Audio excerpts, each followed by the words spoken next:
before. Yeah, it was, and I didn't see you. I didn't see you in the camera. Oh, okay, then it must not have been on. Okay, fine. That was not meant to be on film. It was too holy to be captured on film. At least that's what we're going to tell ourselves. Okay, so we're on the Sane Curriculum, which is the 5th section in chapter 12, and we are going to start with paragraph 5, which we went over last week, but we're just going to say it because it's so much fun. And then we're going to go on from 5 to however far we get. Does everybody see where it's at?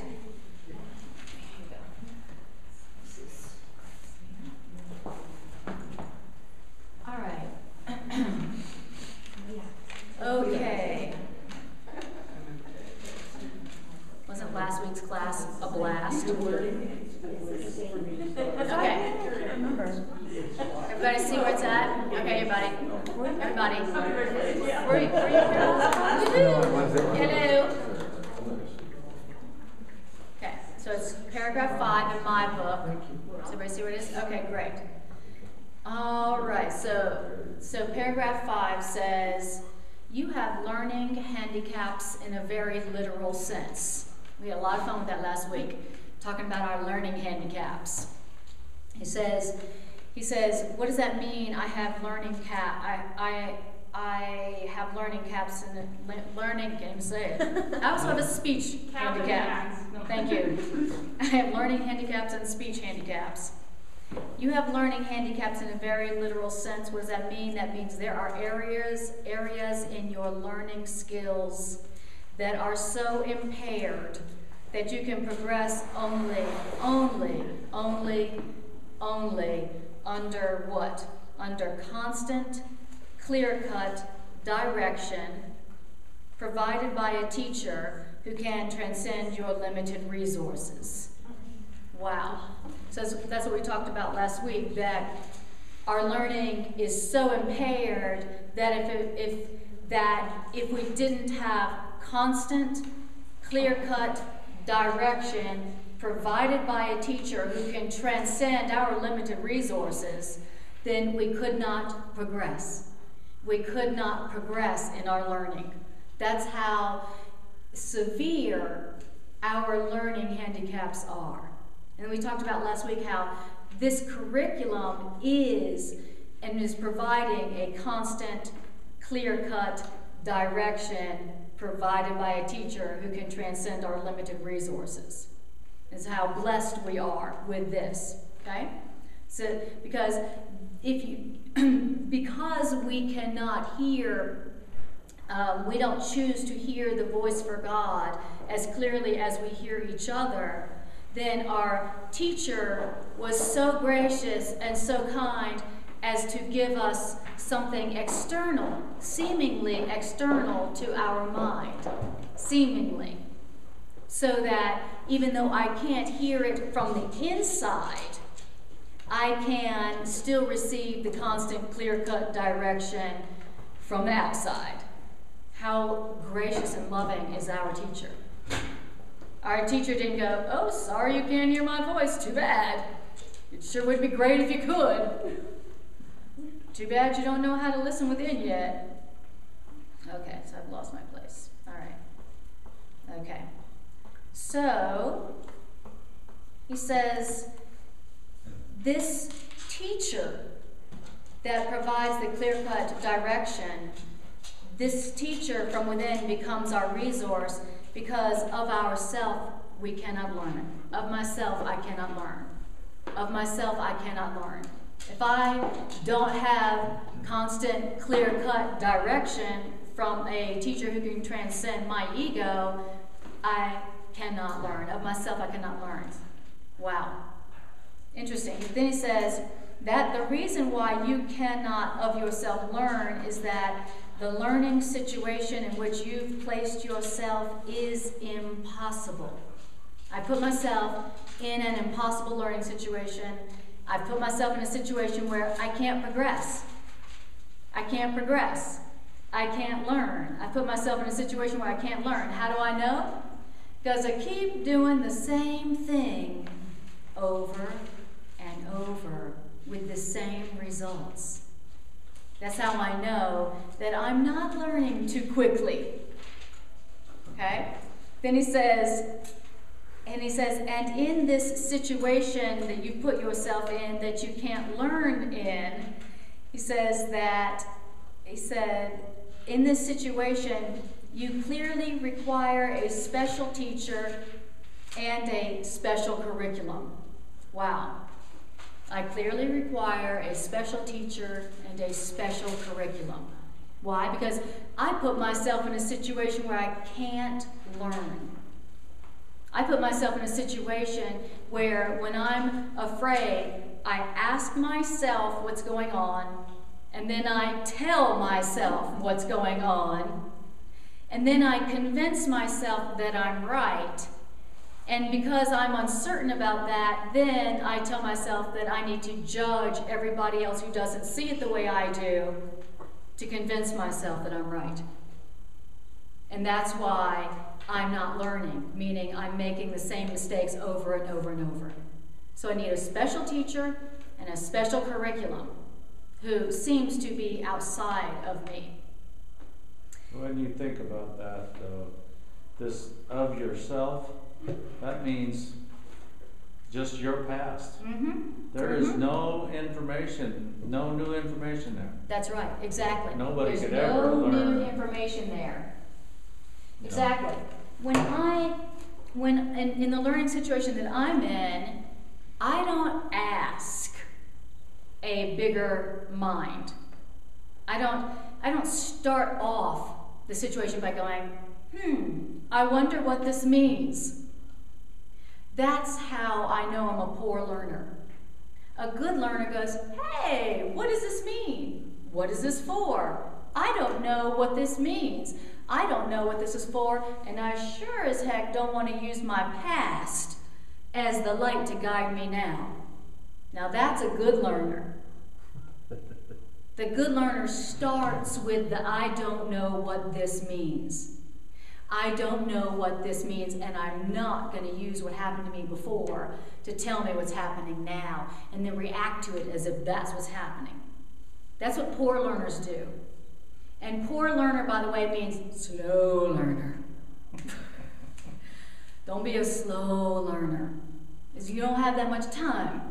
It's not like, it's not like we're going to be here for very long.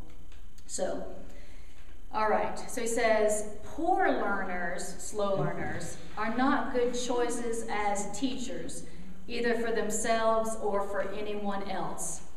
You're a slow learner. Don't teach yourself. And also, don't try to teach anybody else. AKA, correcting them for their own good. Anybody recognizing that? Poor learners aren't good choices of teachers for themselves or for anyone else. So the only thing that we should be bringing to other people is certainly not a correction of their mistakes as we see them for their own good. What we should be bringing to them is, I also am a slow learner.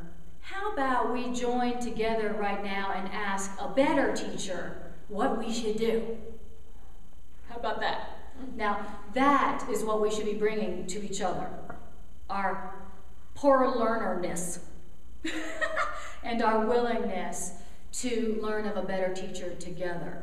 Now, if you think that hearing the voice for God, receiving direction and guidance by yourself is powerful, when you ask together with another human being, then you get to see where real power comes from.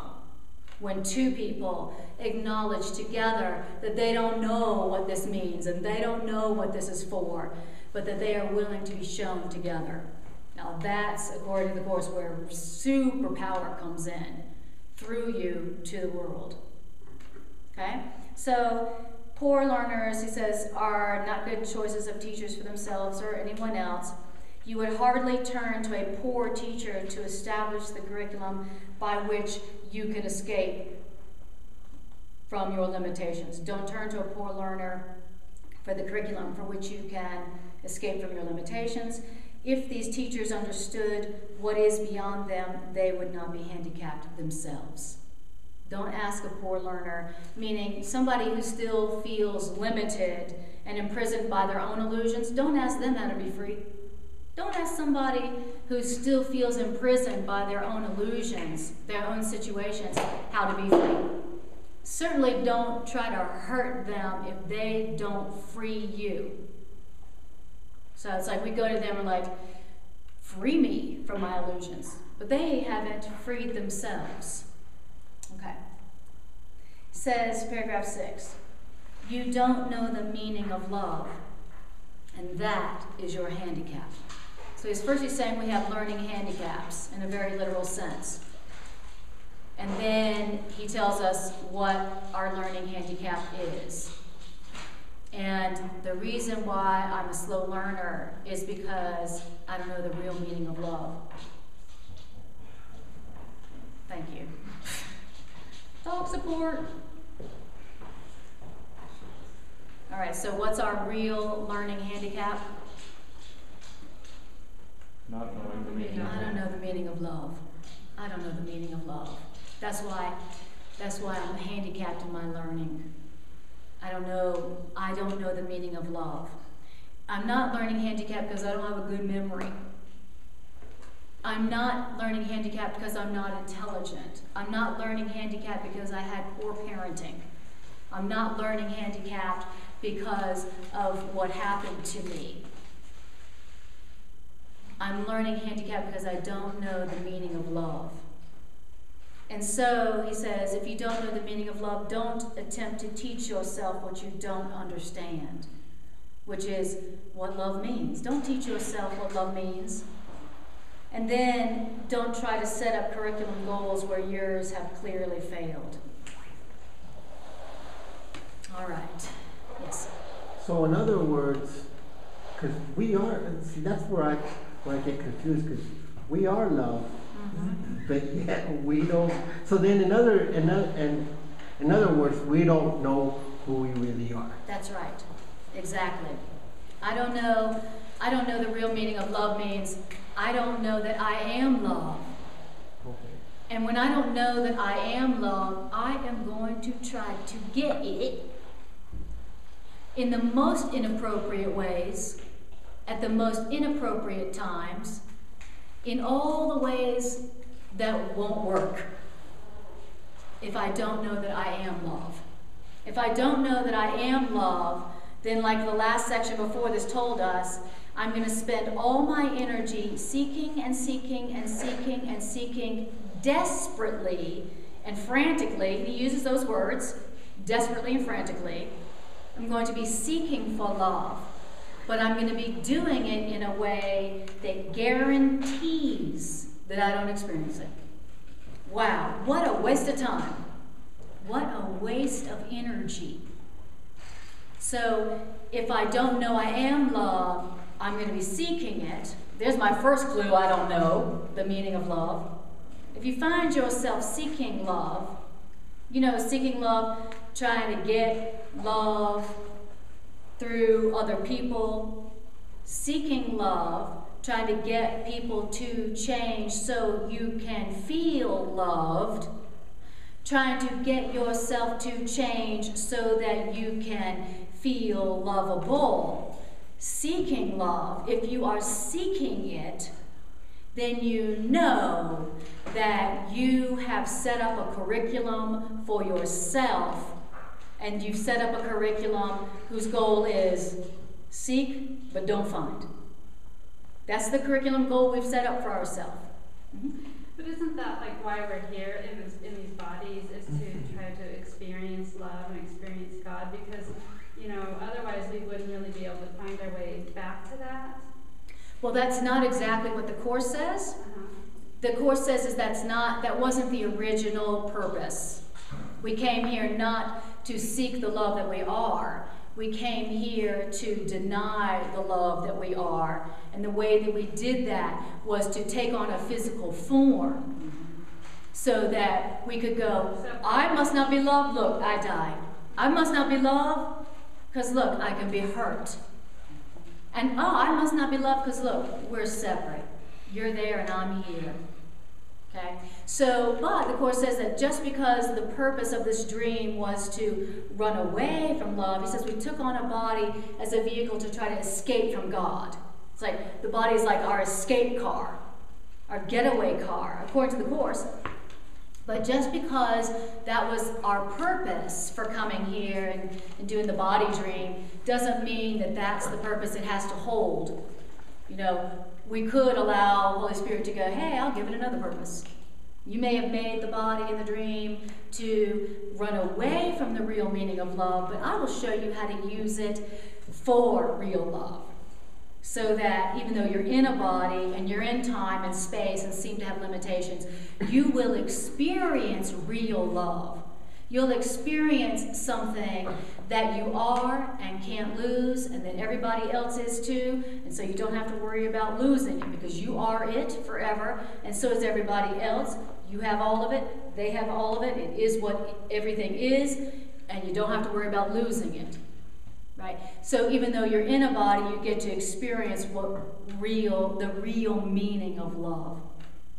And when I accept and learn the real meaning of love, that which I am, that which is everything, and I cannot lose, and it cannot die, now I can start learning. Now I can learn fast instead of slow. Okay? I used to be on this slow track. I would really like to speed up my learning, you know. So where it used to take me weeks, months, or years to get something, now I experience it in one day. Oh, got it. One day, as shortened from maybe weeks or years, or maybe lifetimes, right? So we want to learn faster. We want to be a happy learner, which is a fast learner. We want to be a good learner, okay? We want to save ourselves time. So it might be helpful to us because of this handicap. Yes. Start each morning with what is the meaning of love? Just right. Trying to open ourselves up to absolutely. It that day. Exactly. Because the more that we can understand what it is, then the less our handicap will be. Exactly. And if our learning handicap is that we don't know the meaning of love, then then to me what that means is any situation that's painful or difficult or challenging is a situation where I don't know the meaning of love. And then I could go, okay, in this situation that I'm in, where I'm feeling some pain and some anger and some hurt and some lack, well, okay, what's the real meaning of love? And go straight to the problem. Because if I knew the meaning of love, I wouldn't be having that problem. I would know that I am love, and that all that I need to be is myself. And in being myself, I would know that what I am deserves to be sustained and protected and joined with, right? I don't think I deserve to be supported and sustained by the universe because I don't think I'm love. I think I'm a greedy ego. And greedy egos don't feel like they deserve to be supported by the universe, right? And so I experience lack. Oh, there's not enough. I don't have enough. I don't have enough. I'm so scared. I don't have enough love, so now I have to grasp onto another. I don't have enough resources, so I need to grasp onto the world, right? So if I knew that I was love, I would know that I deserved to be sustained and supported by the universe. And I wouldn't be afraid. I would just say, help! I need money to pay my bills. I need to feel loved right now. I need to feel accepted. There it is. If I knew I was love, right? So if my one learning handicap is I don't know the meaning of love, then in this situation where I'm suffering, I may want to just go right there and go, what is the meaning of love? And maybe I'll hear something like, hey, If you loved yourself, if you were willing to love yourself right now, even though you've got this problem, it might be gone. Maybe you have this problem because this is the one thing, this is the condition and the limit that you've put on your own love for yourself or others. Right? You have this problem because you told yourself that people who experience these things aren't lovable. Right? You told yourself that people who made those financial mistakes don't deserve financial abundance. You told yourself that people who made that many relationship mistakes don't deserve real love. And that's why you got that problem. Because you decided that that was a limit on love. You kept love from yourself because of it, and you kept love from others because of it. And if you would love yourself right now and have acceptance for yourself right now, even though you made a mistake, and even though you got a problem, then this problem would be gone. All right. How about some of that? So by wishing, Yes. by judging that upon others, does it like backlash to us? Yes. Love backlashes. It's the boomerang love effect. But isn't that the whole thoughts of projection part? Yes, exactly. That's the way it goes. Exactly. As I when I'm going through a particularly painful, difficult period, often what I'll be shown when I've asked for the truth is that I'm experiencing something that I have judged others for. I judged them. I didn't give them love when I saw them do that. And it wasn't like, oh, call for love. I'll just give them some love. I wasn't like that. I judged them. I withheld love from them. And so guess what? Now I am experiencing that limit. I am experiencing that mistake. That's And- why I haven't won bingo. There you go. Because I judged the hell out of my friend for borrowing money against a house that wasn't hers. Yes, You dirty dog, you had no business doing that. That's and right. I haven't won since. that's right, exactly. I mean, really, talking about, if you really want to generalize this lesson, anything that you're suffering from right now, any place you're struggling, is going to be some place where you've judged somebody as being unworthy of your love because they made that mistake. They should have known better. And guess what? Now you should know better. So that in that sense, it really is true that knowing that you are only love and giving yourself only love really is the answer. It's a real interesting, I've never heard that definition of judgment before, a withholding of love. Yeah, the withholding of love. Yeah, exactly. So the Course says projection makes perception. Yeah. And my ego is projecting all the negative stuff it wants to get rid of, the judgment, the fear, the anger. And then it's turning around telling me, hey, let's go find love out there. And my projections in the crap that I'm trying to get rid of, Yes. by definition, it's bound to fail. Yes. That's why all my special relationships go in the toilet. That's Imagine right. my surprise. Imagine that. Exactly. You got it. Damn it, how do you stop that one? Dun dun. It's immediate. Damn it, how do you stop that one? This is a job for Holy Spirit. Dun, dun, dun, dun, dun. Hey, without a teacher, it would be impossible. Without a teacher who could transcend your limited resources, it would be impossible.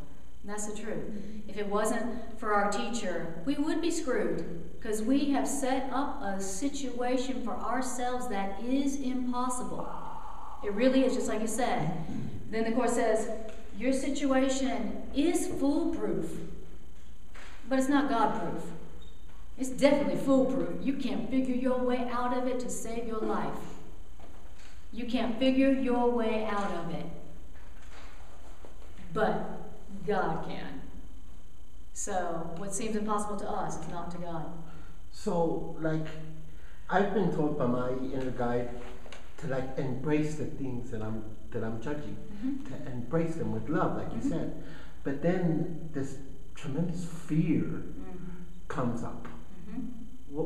what is the deal with that? Well, it's like ego acid.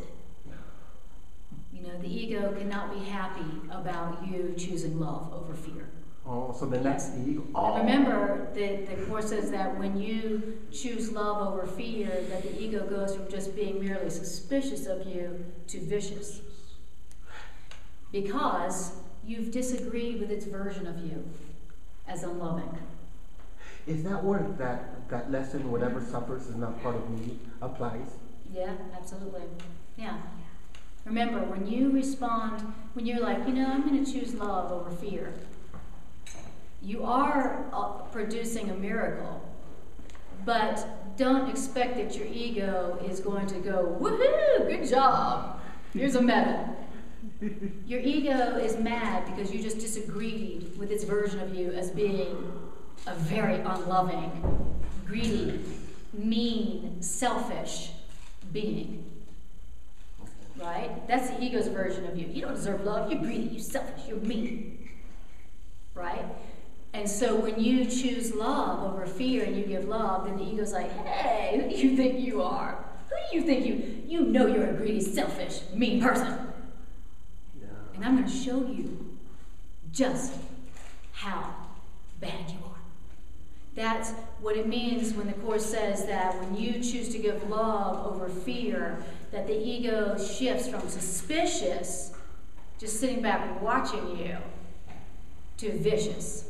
So, but you have produced miracles. Miracles have been produced, and you need to remember, don't be fooled by the ego's resistance to that. Don't be tricked. Don't fall for the trick. Okay? Because you have produced a miracle.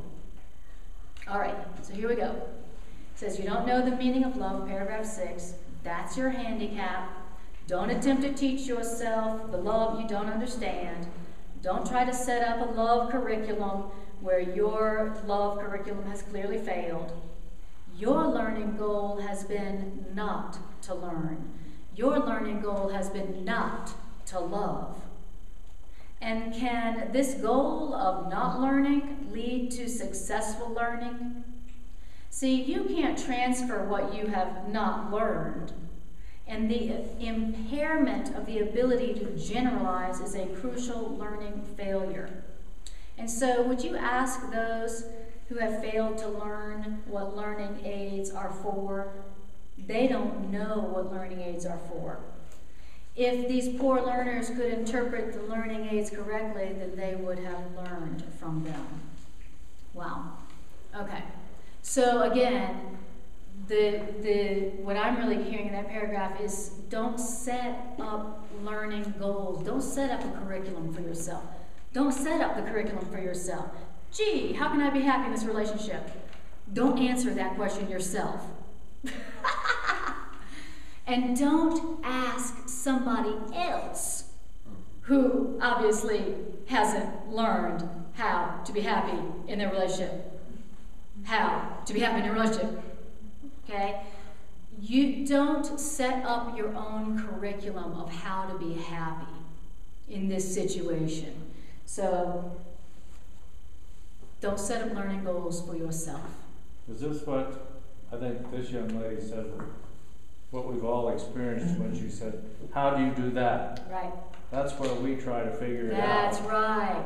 That's right. And how do you do that? all we just got to realize, I don't have a clue. And That's say, right. Holy Spirit, please. That's exactly right. It is never our part to make up a solution. Ever. Ever. That's the problem. Because our goal has been not to learn. We didn't realize that, did we? We thought that we've been chugging along, like trying to learn, trying to grow. He says that our learning goal has been not to learn, right? My learning goal hasn't been to be like, I wonder what this means. Let me learn. It hasn't been like that. My learning goal has been, I'm going to establish what's so here and look really intelligent because of it. Right? That's been the goal. Not to learn, not to hear something I didn't know. My goal has been to show what I know. So if your goal has been not to learn, then stop asking yourself what to do to be happy. Stop asking yourself what you need to do to be abundant and free. Don't ask yourself. Okay? He says in paragraph 7, I have said that the ego's rule is seek, but don't find. And translated into curriculum terms, this means try to learn, but don't succeed. Okay? So that's been the curriculum we've been on. Seek for knowledge. Seek for love. Seek for peace. Seek, but don't ever find. Seek frantically, seek desperately, but only look in the places where you'll never find it. That's been our curriculum. Wow. And maybe you're like, no, I really wanted to. But what has been the result? Our results tell you that that's true. Every time I think I found peace, every time I think I found love, every time I thought I found abundance and happiness, what happened? I became more disappointed than before. Now I'm really jaded, right? Now I'm really jaded, okay? Because I kept trying, but never found it. That's been our learning goal. Our learning goal has been this: of all the places where I could not find love, where should I look? That's the place. That's it. That's been our curriculum goal.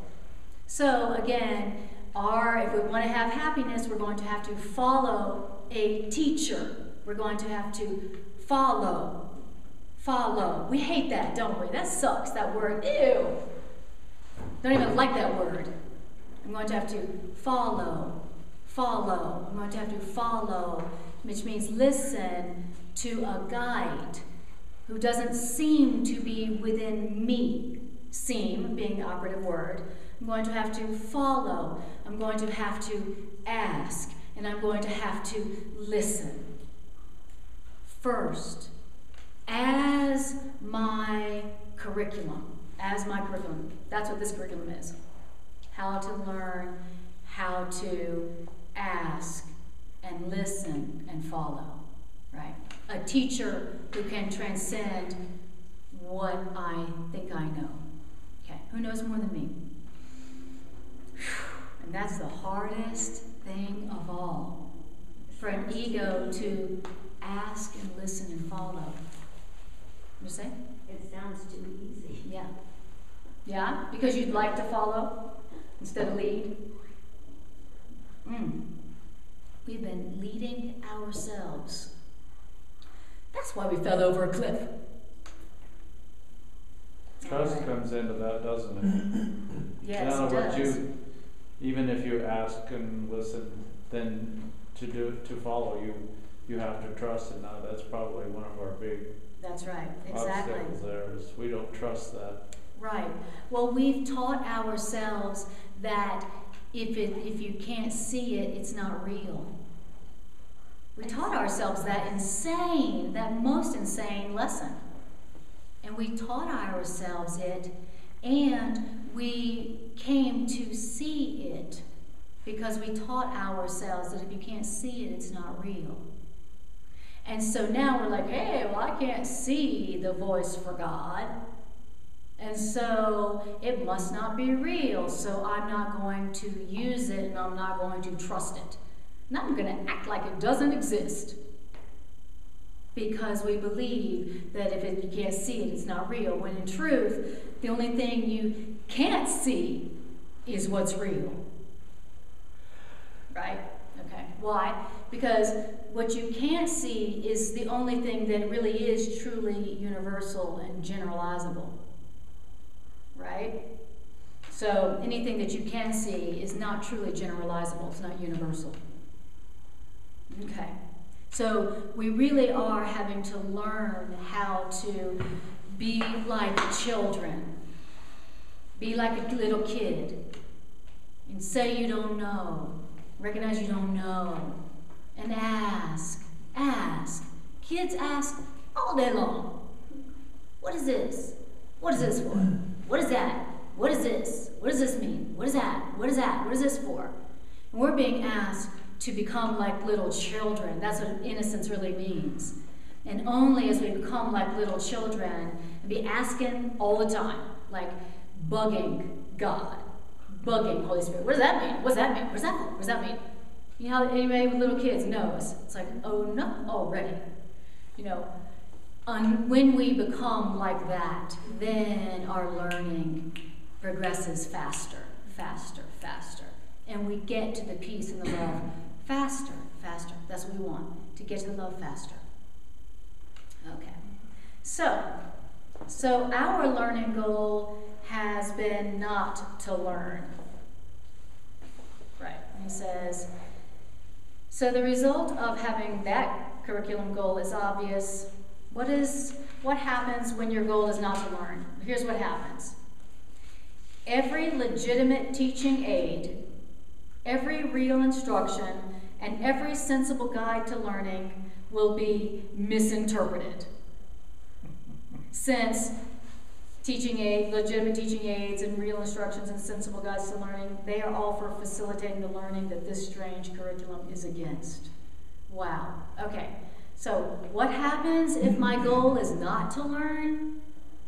It's to make something happen and make something up and to establish what's true. What happens if my goal is not to learn? It's this. Every legitimate teaching aid, every real instruction, and every sensible guide to learning will be misinterpreted. Anybody recognize that? Has anybody ever misinterpreted the sensible guide to learning? A legitimate teaching aid? Has anybody misinterpreted it? That's what happens when your goal is not to learn. Here you have something like this, for example, and you never open it. You misinterpret it. It's too hard to read. It has too many words. I don't like the Christian terminology. I don't like how it uses him. Every legitimate teaching aid, every sensible guide will be misinterpreted. Wow. Somebody comes around and goes, hey, it could be different for you. It could be better. And I'm like, what is your problem? You don't know what I'm going through. You don't have any problems. Right? I misinterpret every sensible learning guide or every sensible learning aid. Every legitimate teaching aid. I love that. Wow. So we better really watch our goal there, because otherwise all the right lessons become all the wrong lessons. That's right. Exactly. By magic. Exactly. It's true. I mean, if my purpose is, let's say I'm in a conflict with a friend, and my purpose really is not to learn how to love, it's to be right, and I got a grievance, and I don't want to let it go because I'm right, and I'm valid, then anybody who says to me, hey, forgiveness is the answer. Oh, have you tried forgiveness? I'll be like, you don't know what I'm going through. I will misinterpret the truth. I will misinterpret the answer. I'll say, or I'll be given something like this and go, that's too hard to read. Or it's boring. Or I don't like the terminology, right? I'm misinterpreting it because my goal is not to learn, right?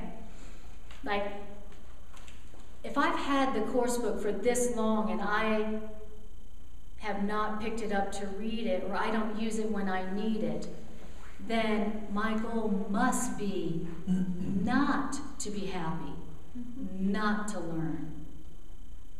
Wow. Or maybe not learn fast. That's right. To take the slow course. The slow boat to heaven. Well, and one of the things that I'm finding that helps me to go to the course and everything is, like, I'm recognizing that, like, when I want to read spiritual stuff, I tend to get so serious about it. and I need to not be so serious about That's it. right. Because when I get like really serious, then I start thinking, I need to get this. That's right. And then I don't get it. That's but when right. I lighten up and I'm like, you know, whatever I'm supposed to get, I'm gonna get. Exactly. And chill out, then There you go. then it's much easier. Yeah, it was your curriculum. Part of your goal of not learning was to make up the curriculum for yourself and make up the curriculum that goes, must suffer and sacrifice to get to God. Must be boring. Must be serious. That was you setting up the curriculum for yourself. Yeah. Yeah. When I ask myself the question, what do I think it would take in this situation to be happy? And I answer that, I've just revealed my curriculum that I set up for myself. And my curriculum, unfortunately, has been how to suffer enough that someone will feel sorry for me and give me what I want. Because that's what my parents did. That's what they did. They suffered enough hoping that I would get it. They would suffer, they would put guilt, they would suffer so I would have guilt, so I would get with the program, right? And call that love. And so now I think that that's the way to experience love. Wow. Okay.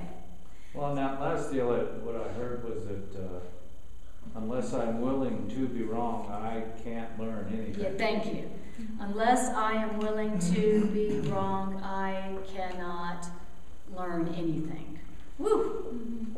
And I don't know about you, but I've discovered a part of myself that would rather die or be miserable forever than be wrong. And I've also noticed a part of me that is willing to be alone and lonely forever rather than be wrong. Has anybody ever recognized that part of themselves? Yes, no. Yeah. I don't care if I'm alone forever. I am right. And until you agree, we are not going to join. Wow. And that's because my goal was not to learn the real meaning of love. That was not my goal. My goal was to make up the meaning of love. And the meaning of love I made up was this: if you do it my way, and if you agree with me, you love me. That's it. Anybody want to come along with me? And my definition of love was, if you do it like the way I want you to and you agree with me, it's love. And if you stop doing that, then I will attack you and make you feel guilty. I will attack you, but indirectly. I won't attack you outright, because I know you wouldn't stay with me if I attacked you outright. I'll make you feel guilty. Wow. And then call it love. Wow. Woo-wee. That's been my curriculum. Yay, I'm so proud of it. Does that qualify me as a slow learner? Because you would think that by this age I would go, oh, that doesn't work. But have I? We can't judge. Here I am still doing it. Here I am still doing it. But you would think the results have been so consistent with that curriculum, you would think that long ago, years ago, I'd go, that doesn't work. That doesn't work. I'm going to try something else. But slow learners don't do that. Slow learners go, oh, it just was the wrong person. Not the wrong curriculum, not the wrong approach. That's it. I just am supposed to do it with blondes instead of brunettes. That's what it is. Okay. So he says, if you are trying, okay, so the result of the curriculum of seek and don't find, that is obvious. Every legitimate teaching aid, every real instruction, every sensible guide to learning will be misinterpreted, if not forgotten, since they are all for facilitating the learning this strange curriculum is against. In other words, you have been trying to learn how not to learn. All right, we've been trying to learn how not to learn. And so the aim of our teaching is to defeat itself. And so what can we expect from that except confusion? Wow. Yeah. So that pretty much explains all my relationship confusion and all the other confusion. I've been trying to learn how not to learn. Now, then he says, such a curriculum does not make sense. And the attempt at learning this curriculum has so weakened your mind that you cannot love. This curriculum has weakened my mind so much that I cannot love. For the curriculum that I've chosen is against love. And the curriculum I've chosen amounts to a course in how to attack yourself. Wow! That's what my curriculum amounts to. How can I attack myself? And then do it in the most unique, special, individual, original, most painful way. That's all my own. That is what my curriculum amounts to. And check it out. That has been the result. That is exactly, it had to have been that because the result of what I've been trying to make happen has been pain. It has not been, wow, after all that I realized I'm only love. That hasn't been the outcome, right? So obviously my curriculum goal was to attack myself, to get me to the point where I felt so bad about myself, and so anxious and so afraid and so guilty that the Course says that I would wish for death. Woo! That's what the Course says that our goal has been to do. To attack myself so much that I would then go, boy, death sure would be nice right about now. I wouldn't mind right now if I just flew off that cliff. And then forget that you had that wish, and then forget about it completely, and then something tragic comes. Something dangerous comes into your field. Whoo! Totally forgetting that you had a wish for death. Wow. Why? Because you were miserable. Why? Because you had a goal of not learning how to love. Wow. And sounds kind of depressing, huh? Pretty heavy, huh? And if it wasn't for the Holy Spirit, our teacher, our guide, who's ready and willing to guide us with clear-cut, constant direction, then it would be futile. Then we would have every reason to be depressed. But because Holy Spirit is real, more real than anything you've ever experienced before, because of that, you have every reason to rejoice. Because now you can follow a new curriculum. Now you can resign as your own teacher. Being we're so good at attacking ourselves, it would certainly explain our defensiveness. Absolutely. Absolutely. Our goal has been how to attack myself better. Oh, yeah. I am now going to enlist other people to help attack me. Because attack is love, attack is happiness. That's what we learned. Our parents attacked us with fear, and then they called it love. And then we did it, and it just went on down the line, right? All right, and we're all innocent because it's all a mistake. We're all innocent because it was just a mistake. And what we learned last week is that all those effects, if it's just a mistake, and not a sin that you should be ashamed of and hide. If it's just a mistake that you didn't know that you made because you didn't know the real meaning of love, it was just a mistake that you treated them like that, and you treated yourself like that, and you searched for love in all the wrong places. If it's just a mistake instead of a sin, then all the effects of that mistaken choice will be undone for you. Isn't that nice?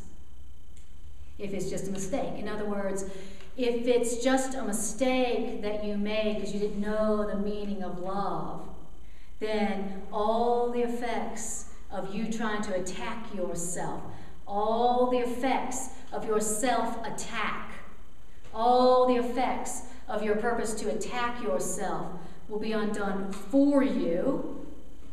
Does that sound good? Anybody use some of that? Can anybody use some retroactive cleaning up? Some retroactive remediation? That's what Holy Spirit does. Holy Spirit goes and goes, I'll clean up that mess for you. I'll clean up. Do you know how many messes Holy Spirit has cleaned up for you? And He wants to clean up all the rest of them too. And as soon as you are willing to go, that was a mistake.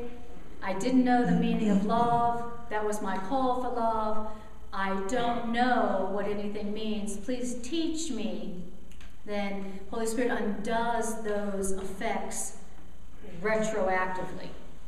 At least that's what the Course in Miracles says. That sounds like quite a promise, huh? It's a good thing I'm reading from this book and not telling you what I think. Tell me what that means exactly. What it means is that as you listen, was there any part of you that as you were listening to this was tempted to feel guilty or depressed about the learning curriculum that you had set up for yourself and what you've been working? No? Beautiful. Then it was just me. I was having the moment of feeling guilty and afraid, like, wow, man, I've been really deceived. I've really been deceived. And I've been really deceiving some other people too. You know, my goal was to not learn how to love. And I've been attacking myself, and I've been attacking others, because that was my goal. I said I wanted only love, but it wasn't. My goal was to attack people to get them to love me. That ain't love. My goal had been to attack in the name of love, give it the face of love, so that I could attack and feel innocent and feel good about myself. That has been our learning goal. My goal was to attack others, but to still feel good about myself. And so what did I do? I made people feel guilty and called it love. And then wondered why I didn't feel loved. And wondered why I didn't have more love in my life. But what does the retro cleanup mean? The retro cleanup is when I bring that to Holy Spirit and go, wow, Holy Spirit, I've been an attacking fool, and I've done it in the name of love. When I bring that to Holy Spirit and I stop hiding that, and I say, Holy Spirit, this was a mistake, and I ask Holy Spirit to decide for God for me and show me the truth, then Holy Spirit undoes the effects of my wrong decisions. Holy Spirit undoes the effects. Well, where are those effects? Well, they're in the past, right? Where else would be the effects of my mistakes, my wrong choices? And so the Course in Miracles does say that the truth corrects proactively as well as retroactively. And all I can tell you is that when I hear that and I remember that, it's a big damn relief. Because I don't want to feel guilty anymore for all the mistakes I've made, which is all of them, many times over. All the mistakes you could make, I've made. And the place where I've made them the most and the biggest was in relationships. All of them. All of them. And so to hear that if I am willing to take the attitude of a child, that was a mistake. What does it mean? Ask for correction. that all the effects will be cleaned up for me in my wake, I am all for that. Because I want to be able to move forward without guilt about being totally wrong. How do you move forward without guilt and shame, knowing that you've been totally wrong about everyone and everything, and you weren't nice about it all the time? Sometimes we were pretty nasty about it. So how do I move forward without guilt? That would be, he takes our present guilt and hurt, and it just goes away. That's right. From our past decisions and actions. And any places where I have hurt other people, and I've misused them and attacked them and projected on them in my goal of not learning. You know, I am very pleased to know the Holy Spirit's like, that's cool, I got you, I'll clean that up. I will clean that up for you, meaning I will undo the effects of all the mistakes you made when your goal was not to learn. Your goal was not to love. That is so true. When I went into a new situation, it wasn't like, how do I learn how to love better, Lord? It was like, how do I get them to like me? How do I prove I'm right? How do I get something, right? But call it love. My goal was not only to love. Well, and like just for me, when we read this right now, for me it's good news, because see, my ego lies to me and tells me that this is all that I'm capable of. Right. This stuff, but this is helping me see that it's just a mistake. Yes. That I make. It's just a choice. Exactly. And I could choose something else. Exactly. And the second that you make another choice, you get all the effects of that new choice, and all the effects of the old choice get replaced.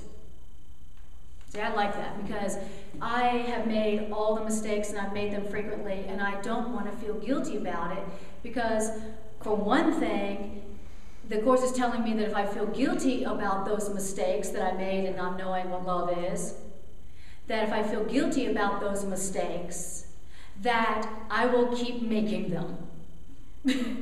That is the way to retain those mistakes and to keep making them. There is no reason to feel guilty about being mistaken. There is no reason to feel guilty about being mistaken and then doing a lot of crazy stuff all the while you were mistaken. As a matter of fact, you were most busy when you were most mistaken. When you were most wrong about love and most wrong about yourself, that's when you were the most busy. You were the most active, right? Mm-hmm. Would you say then that when we think that we know what will make us happy, that is another mistake? Yes, exactly. So we're working towards a goal that we think that's going to make us happy. Exactly. And so really the only goal that's really going to make us happy, according to this, is the goal of becoming a good student to a teacher that can transcend your limited resources. That is the only goal that will bring us true happiness, according to this, according to what I hear here, right? So there's no way, no how that in this present moment of my learning evolution that I could come up with a plan that would make me fulfilled, meaning no lack, no emptiness, no lack, no emptiness. There's no way in my present learning evolution that I could come up with that.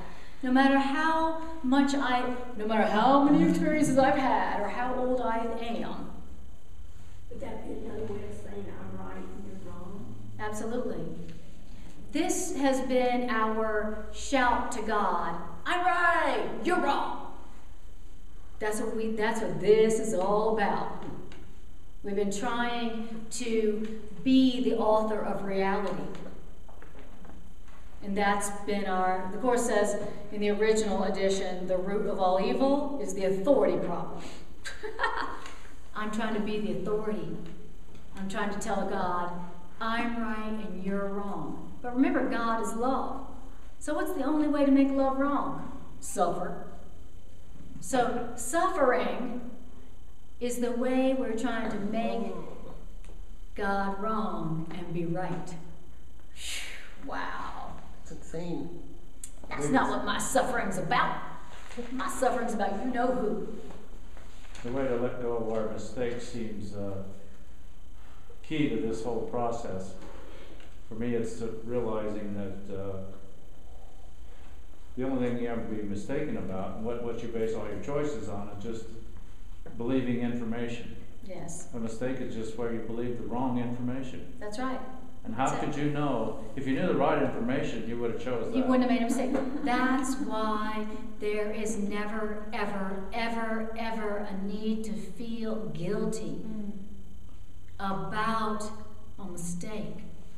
There's no need to feel guilty about being mistaken and forgetting that your purpose is love instead of getting, which means attacking. There's no reason to feel guilty about being mistaken. None. Because if you had the information, if you had known the truth, you wouldn't have made the mistake. It's not like you were born evil and you just went out to be mean and attack. It was not like that. You didn't receive the information that you are love and that you are only love, and you will never be anything but love. And nothing can change that love. And you don't have to earn that love. And you don't have to buy that love. And you don't have to live in fear that you will lose that love. And that love will take care of everything you need in space and time. That's not what we heard as kids. Did anybody in here hear that? Maybe little Aria. Well, but she's still pretending she don't hear. Well, and sometimes it's hard to believe that applies to everyone, because you hear about say serial killers and all these people, and you're like, well, they had to have been born evil. Yes. Right, exactly. So I always tell Aria, there's no bad people. There's just wounded people. There's just people who did not receive only love, because their parents had not received only love, because their parents hadn't received only love, and all the way back. So that is true about us, and that's the end of our sense of shame and guilt, and that's the end of our desperate attempts to hide our egos. Oh, it's so hard. I worked so hard to hide my ego. We worked so hard at it. There's no reason to. There's no reason to, because we're all the same, our egos are all the same, and had we had better information, we wouldn't have made that mistake. And now we do have better information, and when we let that better information in, that better information cleans up the effects and the debris that we made in relationships with other human beings in the past. And that's my kind of curriculum. That's my kind of teacher. As I step forward in receiving the better information, my past mistakes are corrected for me. That's my kind of curriculum. Wow. Has anybody heard of a better deal? Tell me if you have. Because that sounds like the best deal I have ever heard. It's like the Course says, never was so much given for so little. This curriculum is like, hey, just say you were mistaken, say you don't know, and I will give you everything and clean up all your past. Now, because my goal has been not to learn, I'm like, you're right. Because my goal has been not to learn, I hear something like that and I'm like, yeah, right, whatever. Yeah, I'll get around to that.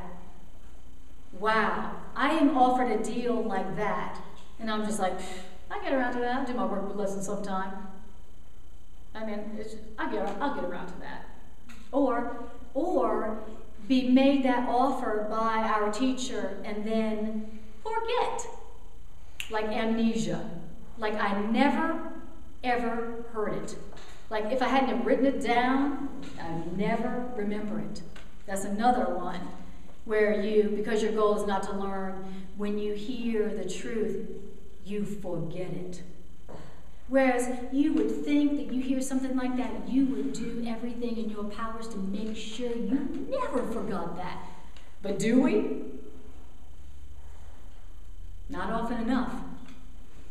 So this is probably going to sound judging, but I'm thinking about Lance Armstrong and just what's happening with him, and it just breaks my heart, because I think he's been a really good person in a lot of ways, and I don't know. Yeah, I mean, we are the same. You know, he's been following a curriculum that has had the purpose of attacking himself. And so that's all he's experiencing, and that's all we're experiencing too. Now, the effects of his curriculum of not to learn may appear different than ours, but we're doing the same thing to ourselves. Ours may take the form of a relationship where we're like, ooh, a relationship, ooh, and the next thing you know, just atom bombed, right? Okay, all my dreams, all my hopes and aspirations bombed, right? We've had that feeling too. All my dreams dashed to the rocks, right? All the dream that I built up of what my life was meant to be and what would make me happy, and then my dream is shattered, and then I'm dashed to the rocks in despair. That's what we all do, because that is the result of a curriculum where you're like, I'm going to make up how to be loved and how to be happy. And ooh, and look, I'm making it go. Look, it's going, it's going, it's awesome, it's awesome. Look, everyone's agreeing with me. Everyone's loving me. But then what happens in that kind of curriculum? What happens is it gets shattered. It gets dashed to the rocks and broken, obliterated, right? And then you feel worse than before. That is the outcome of the goal that we have been on, that we set up for ourselves. Because anytime you decide that you can decide how to be happy, and then you go about trying to make it happen, you're going to be disappointed, at the least, if not destroyed. Right? Anytime you go, I know the way to make myself happy, and it's going to be like, change that, make that happen, do this, do that, get them to change, right? So we are the same. We're following the same curriculum. Yeah. And the truth, let's remember the truth for him too, which is that all those mistakes and all the effects of those mistakes can be undone for him if he is willing to bring them to that loving teacher and ask the loving teacher, what does this mean? What is it for? Please correct the beliefs that got me into this situation. Please correct my beliefs that had me following this plan. He too can have all his effects of his mistakes undone for him, no matter what they are. Holy Spirit isn't daunted by, oh, that's pretty big, you know. So that no order of difficulty in miracles. Not for Lance Armstrong, not for us. Same. But thank you for bringing that up, because I was thinking about him too today. I was feeling pain. I was feeling his pain today too. So thank you for bringing that up. So that's what we're remembering for him. The same thing we need to remember for ourselves, that those mistakes can be corrected, you know, meaning undone. And not just undone, but replaced by miracles. Wow. Now you think you can do that for yourself? No way. That's why, unless we have a teacher that is giving us constant, clear-cut direction, then we won't be able to progress in our learning. We won't be able to make a better choice that yields a better outcome. So that's the gift of A Course in Miracles. It's putting you back into the hands of that kind of teacher. Christopher's such a What'd you say?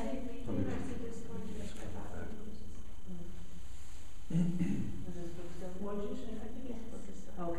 I said, All right. Chris forgot his sweatshirt. I was gonna run out. He didn't forget he wanted to be. Okay. All right. So we're going to stop here, and we'll pick up here next week. Because the next section it's just 2 more paragraphs,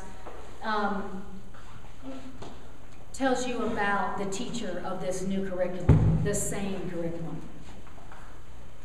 All right, so doing our love offering. Any questions or comments before we close up? I think this really brings out for us how clueless we were about our own plan. Yeah, what we were really going for. We were calling it everything else, didn't really even realize Yeah. what we were asking Exactly. for and how well we were doing it. Yeah, I thought I was seeking for love. I could have sworn I was seeking for love. And it feels strange to be shown that I really wasn't seeking for love. I was seeking for something else. But now I don't have to feel like love betrayed me. I sought for love and I sought hard. And I sought hard for love. And then love betrayed me. Love disappointed me. Well, when you realize that no, it wasn't love you were searching for, now you are able to see that it wasn't love that betrayed you. Love never betrayed you. You've never been betrayed by love. It wasn't love who betrayed you. So you can drop that attitude like, love sucks. I'm just going to be alone forever. Right? We've all had that moment. Screw love. Right? It's not love that betrayed us. So realizing that it wasn't love I was seeking, and so it wasn't love that betrayed me or disappointed me, is really my freedom. Because now I'm not going to be afraid of love. I'm not going to be afraid of love anymore. See, I've been afraid of love. You see why I've been afraid of love, right? With what we've been doing, you can't be anything but afraid of love. All right, so it wasn't love that betrayed me. All right. It seems often what we were calling love was really seeking power. That's right, we were seeking power. The Course calls it specialness. Or I was thinking of a situation where it's like, love didn't betray you, love could have saved you. Yes. That it's more like Yes. the relationship didn't work out, but it was in your best interest for it not to work out. Absolutely. But then you took on the role of, oh, poor me, poor victim, make them look like the villain. Right. When in reality you're better off not there anyway, and love saved you. Right. So the people in your life who were like, get that illusionary form of love out of my face, were your saviors. You thought they crucified you. You thought they betrayed you and hurt you and dashed your hopes and your heart to the ground and stomped on it. That's what we told ourselves about them, right? Anyone? Yeah. Not realizing that they saved us by saying, no thanks. No thanks to that, right? And the truth is that they didn't betray us, that we actually tried to betray them by trying to attack them in the name of love. Mm-hmm. You need to change for me, for my love, to show you love me. That's mean. That's sneaky, underhanded. Wow. So the truth is that what we think they did to us and how they hurt us and made us afraid to love again is what we did to them. And so the more that we can ask for their forgiveness and apologize to them in our own hearts, then the more we can forgive ourselves and break the pattern. Break the pattern of seeking, desperately and frantically for love, but never finding it. Right. Is that why in special relationships, I just got an aha moment, is that why in special relationships, when you get together with someone and they hurt you, they didn't really hurt you.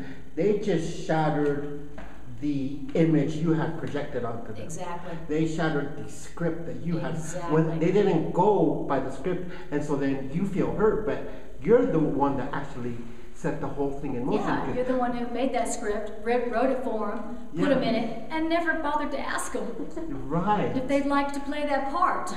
Right. And then they don't play it, and then you feel, oh, they hurt me. That's right. They Then we go, rejected me. exactly. Total projection.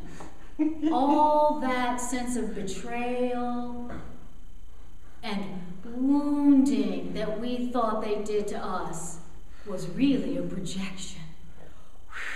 Wow. So they're actually kind of like our saviors, because they're waking us up to these. They're making us, helping us be aware They just, of these exactly, things exactly. that need healing. That's right. Had they not failed to take the role I assigned to them, then I'd still be deluding myself today. I would still be deluding myself today and wondering why I feel lonely and empty and angry. Wow. So, just totally shifts your awareness around, your perspective around, such that now the people that you think hurt you and that you're using as the reason why you should be afraid of love.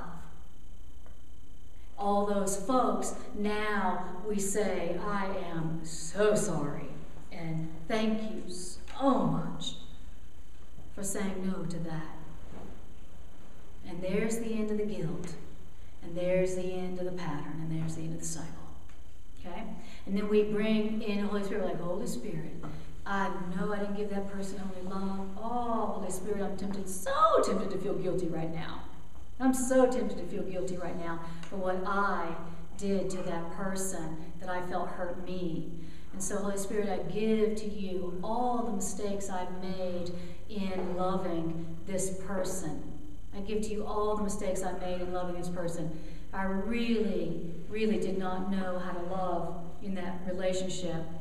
And I'm sorry, and I ask you to decide for God for both of us. And in this moment, help me to give this person real love.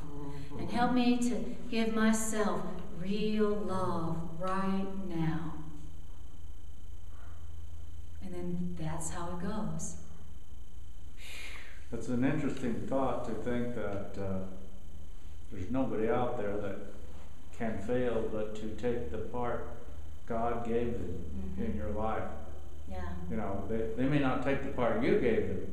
That's right. But they cannot take any other part but the one the Holy Spirit assigned them for your healing. God, imagine if with each encounter or in each relationship we were like, so God, what's their role for me? Why did you send this person to me, God? Imagine that. So, we're going to do the integration meditation. Don't forget to check out my website, Kujawa.com, to learn more about my holistic counseling practice. And if you know somebody who could use that, send them on to Kujawa.com. Okay? And all my classes also are now up on YouTube. So if you want to see this again, just in case part of you is trying to make you forget it, like me, then you can go to YouTube and just put in my name and you can see these classes for free. Okay? So there ain't no excuse. All right, so now we're going to do our integration meditation, and the purpose of this is just to let the ideas sink in a little deeper. It is 9 o'clock. If you do need to go, you are innocent. I'm just going to do this for a couple minutes, okay? If you got something better to do, you are innocent.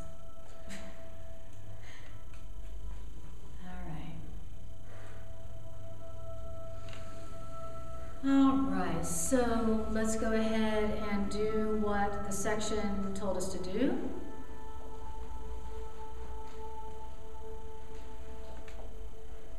Which first is let's first bring to bring to our awareness a situation that we were struggling with within the last week. Some place where there was attack, whether it was attack on yourself, attack on another, feeling betrayed or hurt by another, feeling guilty about hurting or betraying another.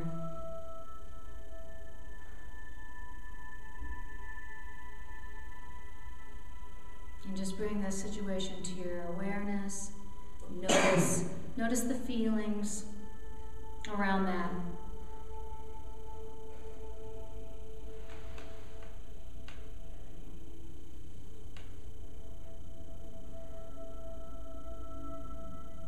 Beautiful. And then in your mind's eye, I want you to step back a pace from that scene.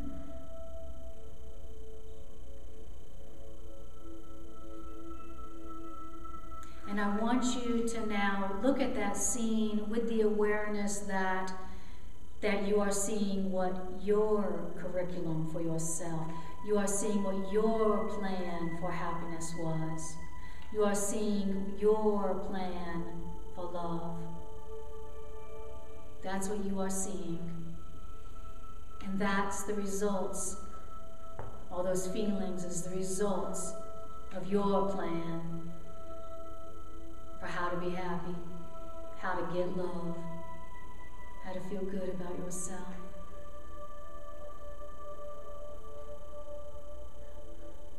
And then step a pace, another pace back from that scene. And then we say to our teacher, I have done this unto myself. It is this I have done, and it is this I would allow to be undone for me. And then tell yourself, this is a mistake. I have been mistaken because I did not know the real meaning of love.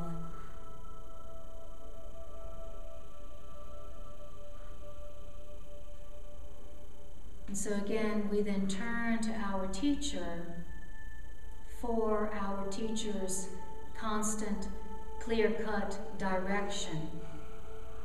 Teacher, I ask for your constant, clear-cut direction in this situation where I have tried to hurt myself, where I wanted to hurt myself. I ask for your constant, clear-cut direction in this situation.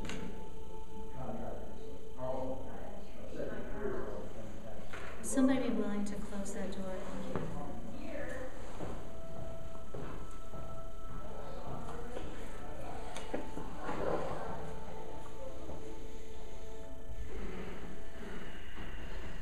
And then don't forget to breathe. This is how it's done.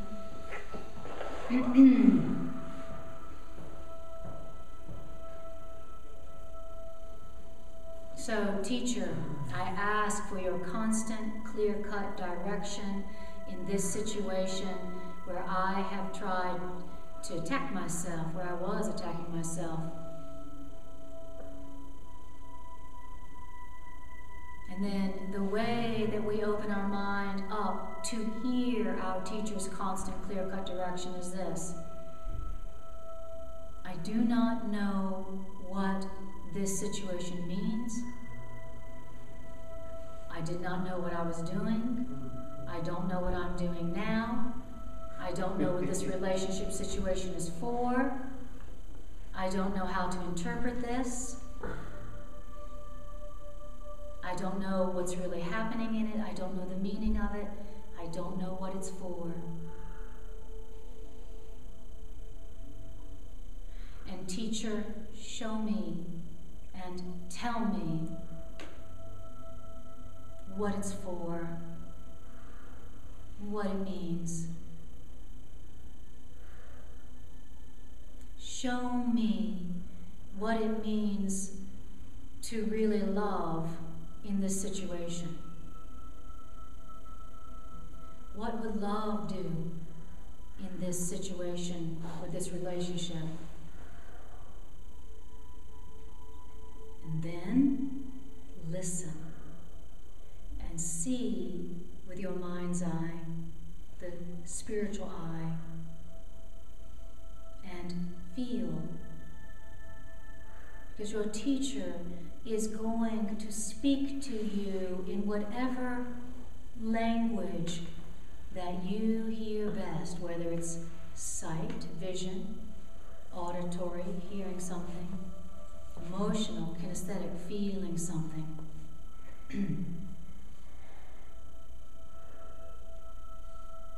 Ask, and then listen and watch.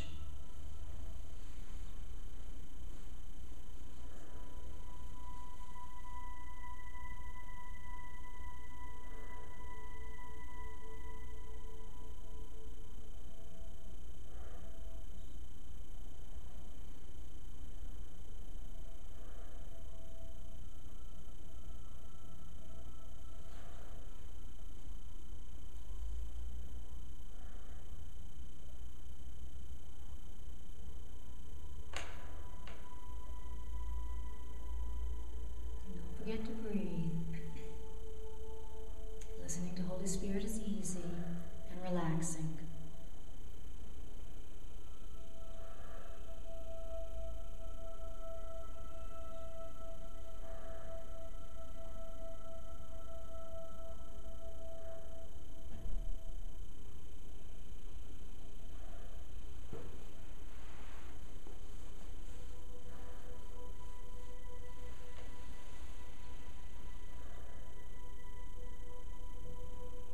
And then making an inward decision for yourself in your commitment and your devotion to following this teacher and its clear-cut, constant direction is this: I now resign as my own teacher. So we inwardly resign. I now resign as my own teacher. It is official. I have stepped down. Now I will step back and let my teacher lead the way. Make that decision for yourself.